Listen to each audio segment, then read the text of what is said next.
I just converted my 65 Mustang's radiator, the little dinky 17-inch one, to the large 24-inch that came in, I believe, the 69 and newer Mustangs. As you can see, it's holding it's been running for a while. It's holding temp right at 190, which is right where I want it to be, which is awesome. The only problem is when I do run the AC, it does slowly start to creep up. It takes it a while before that happens. It's got to heat up first.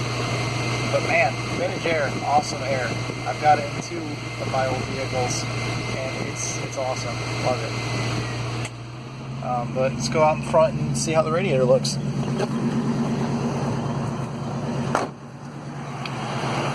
I added a reservoir. So I just like the closed systems better than the open systems. I mean, you never know if you're losing all your fluid or not, so it's always nice to have that reservoir there. So if you do have a problem someday that everything's just not flowing out of the radiator, it's at least going back into the reservoir tank. Or you can always easily check the tank. This tank isn't pressurized, so you can easily check the tank and see if it's got fluid in it if you think your car is running hot for some reason. Whereas you can't do that with a cap. You can't open it when the car's hot. But that's it. That's the big 24-inch one.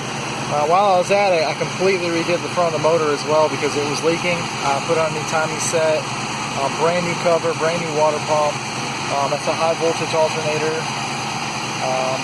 What else did I do?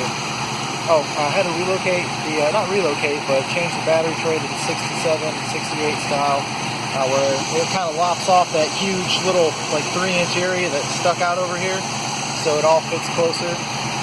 You can see that it's pretty tight, but there is a little bit of gap. That's just a plastic cover, but there is a little bit of a gap between everything.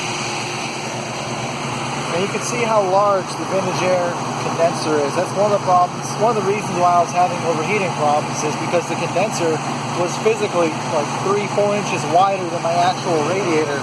I mean, no matter what kind of radiator I put in this car, the condenser was just overwhelming it when the AC was running. Not a big fan of this style fan shroud. It's got kind of a gap there. I don't really like that. I might try a different style.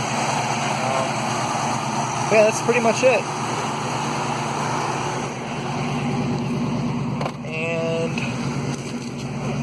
you can see the temperature's held at 190, just like I wanted it to. Let's shut the car off. And I'll show you me really quick about the fan clutch.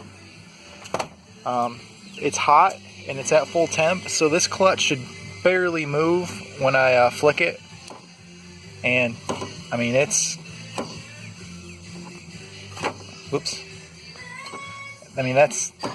moving pretty easily, and it's moving quite a bit. That should be dang near locked at this temperature, so I'll probably have to look into replacing the fan clutch.